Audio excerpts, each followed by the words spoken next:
Hello everyone, and welcome to the Crash Course Guide to Ninja.io.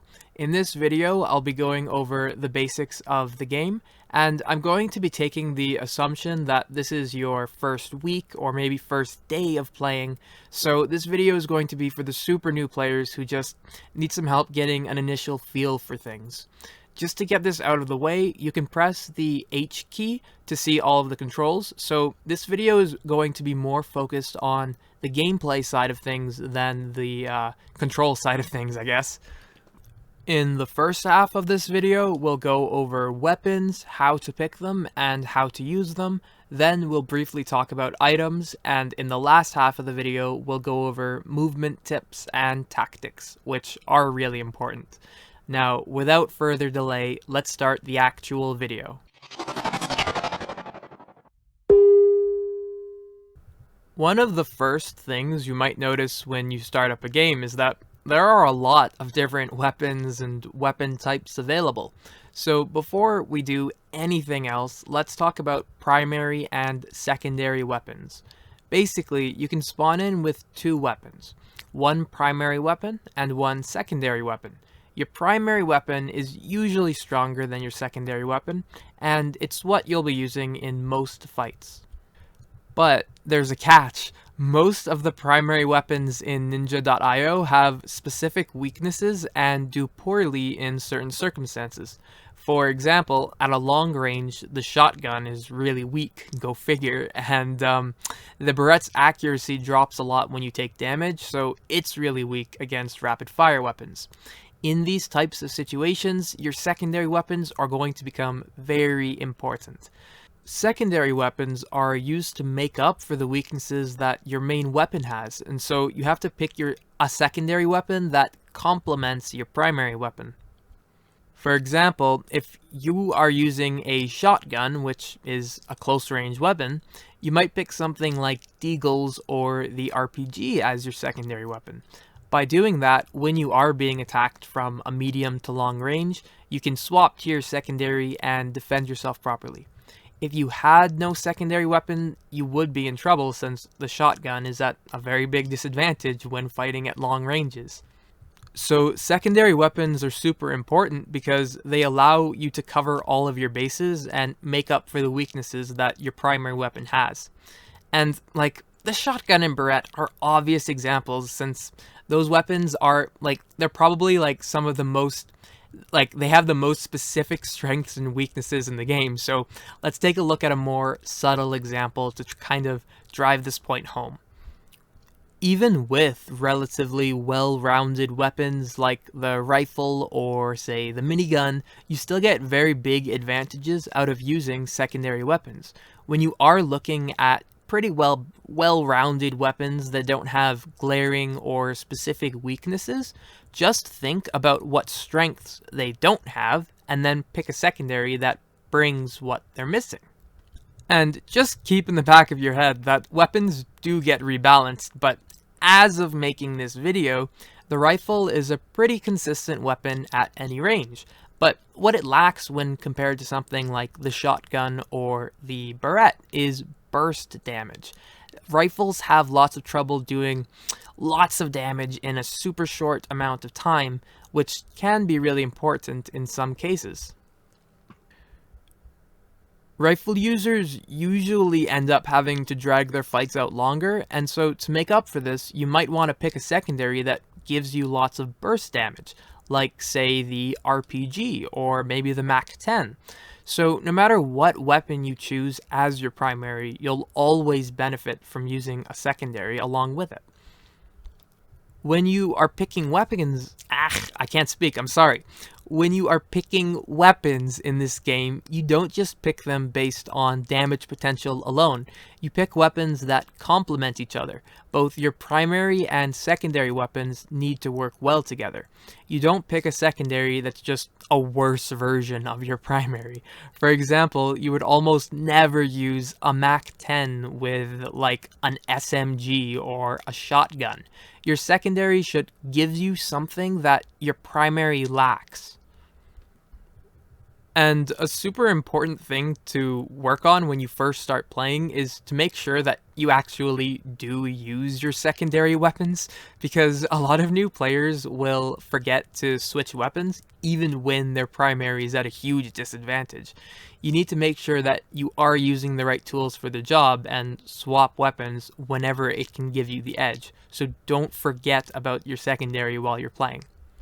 So, when you are picking the right weapon combination for you, just make sure that you pick a well balanced combination that keeps all of your bases covered.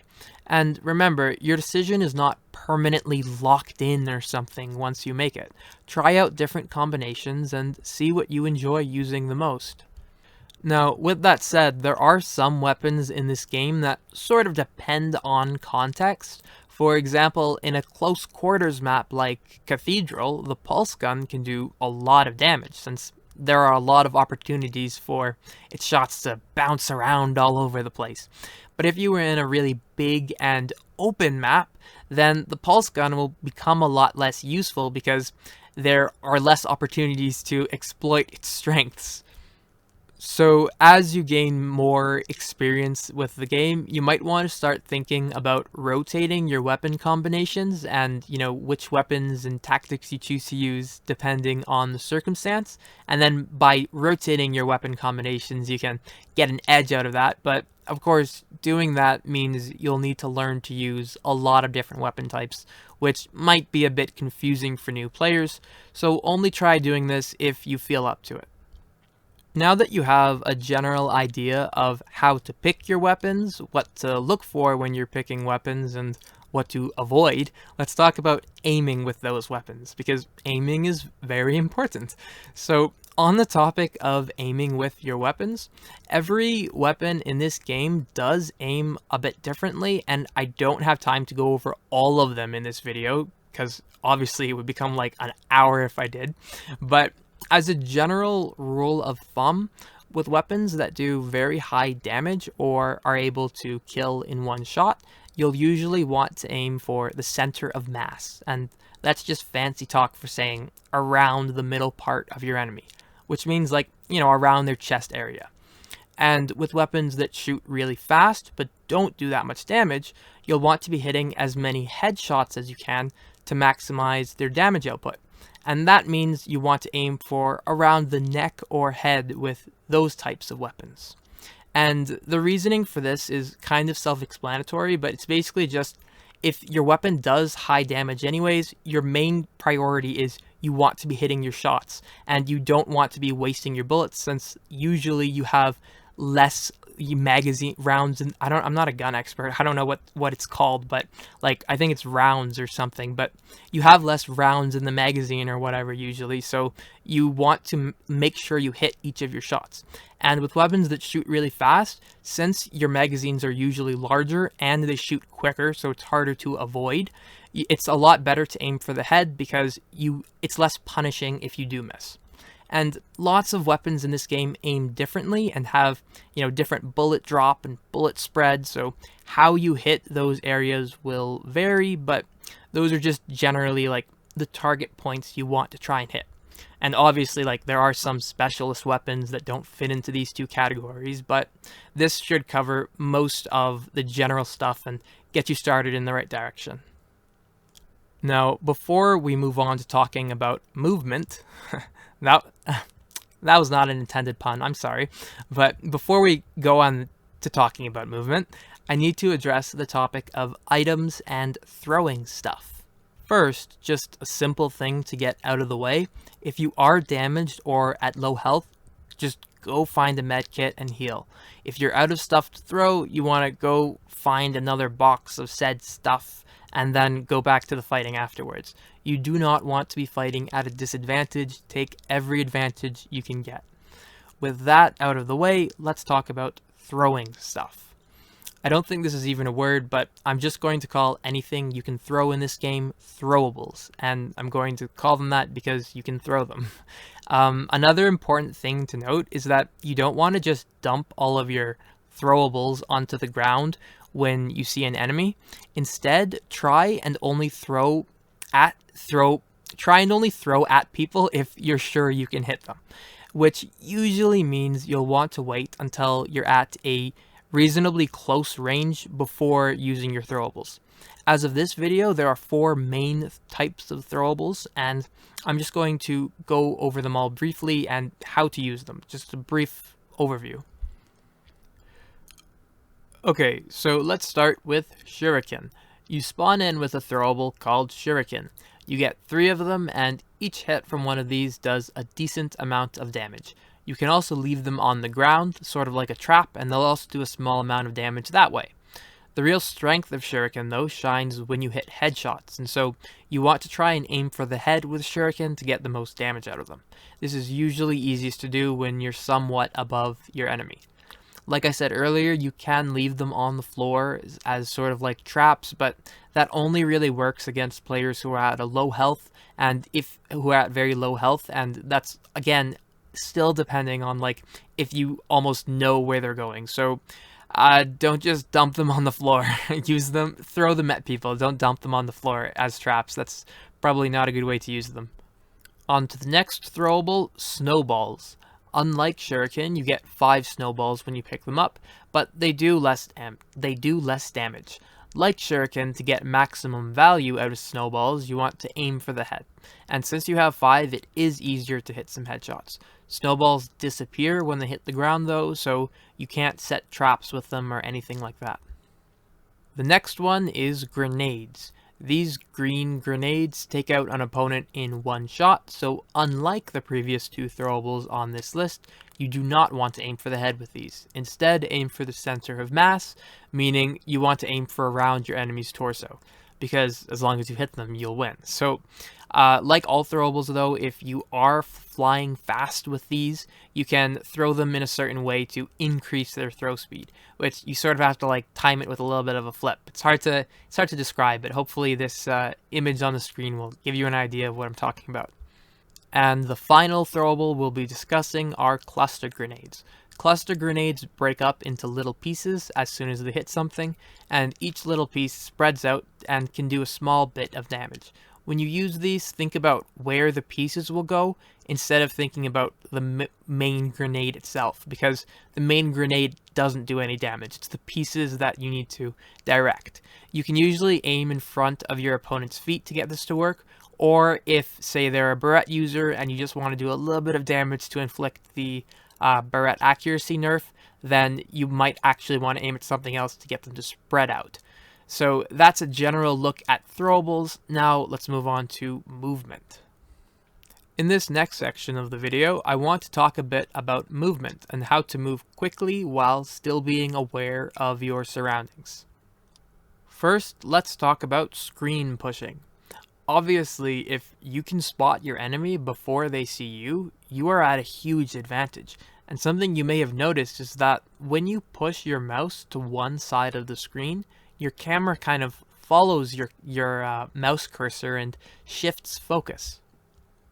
You are able to see more of the area that you're pointing in and less of the area that you're pointing away from. So this is kind of a double-edged sword.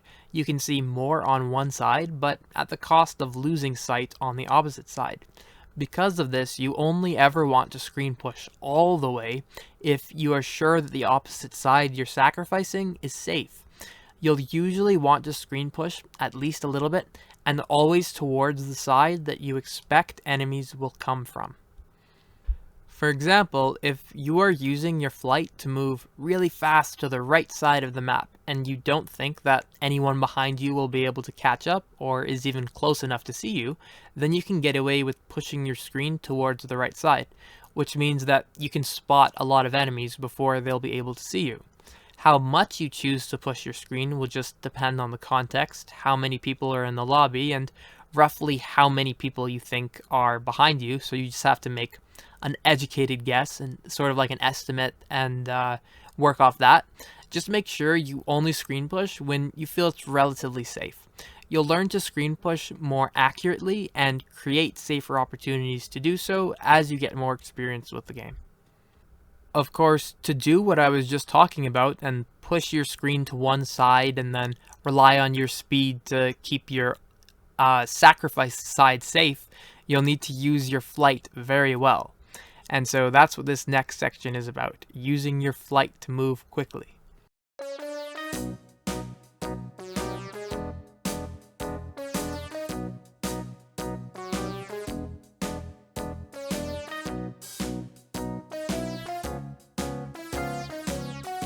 Something you may unfortunately notice when you first start playing is that everyone seems to be moving across the map really fast, while you might be moving pretty slowly. This is because experienced players can use their flight to boost their speed and get around super fast, avoid obstacles, and all that fancy stuff. So in this next section, I'm going to be talking about how you can do that. From what I've seen, new players usually have a misconception that flight is just for moving up and down, but you can actually use your flight to move horizontally as well, and it really boosts your speed. By using your flight in combination with rolls and hugging the terrain, you can actually build momentum and get your character moving much, much faster than you would be able to do without flight. Using these tactics can help you get across the map fast and create more opportunities to push your screen. And of course, when you are able to push your screen safely, you get a very big advantage. So you want to do that, and it's really important to master. I don't want this video to be too long, and so again, I don't want to go too in depth about flight and how to do it. But if you do want more details on how to use your flight and rolls to move quickly, I have another video dedicated to that, and I will link it in the description. Of course, when you're both pushing your screen and zipping across the map at the same time, if you don't have any kind of plan, you're just going to run into a pack of enemies or get stuck on an obstacle, which can be very sad. So because of that, you need to make sort of like a mental map as you're navigating the biome. Basically, just try and plan like a couple of seconds ahead so you know where you're going and how you're going to get there. It just makes things way easier and way smoother. Finally, as probably most of you saw coming, something that I wanted to mention at least a little bit are sandbags. A big source of cover in Ninja.io are these fancy little boxes called sandbags. You can press the X key to lie down and you can go inside of them, but they only protect you on the horizontal sides. The top part doesn't really protect you, which means you do not want to use these if somebody is above you, and they won't protect you against any weapons that can arc their shots. Usually, just generally speaking, if you are in a sandbag, you'll want to be very careful against enemies who are using explosive weapons or rapid fire weapons, especially if they are above you. I don't want this video to be too long, so like I was saying in the flight section, if you want to learn more about using cover, I'll leave a link to a video where I go over that topic in the description as well. Alright, so this video has been a general overview of what I thought was the most important stuff in Ninja.io. We didn't have time to cover everything, but hopefully this helped give you an idea of what's going on. I sort of tried to pick what I thought was the most what most people were confused on, and then like explore that a little bit. So that's everything that I wanted to cover. Thank you all for watching, and happy camping. Also, I'm sorry if I sounded a little tired in this video. I record all my videos at like 2 a.m. It's a bad habit. I'm sorry. Okay, bye.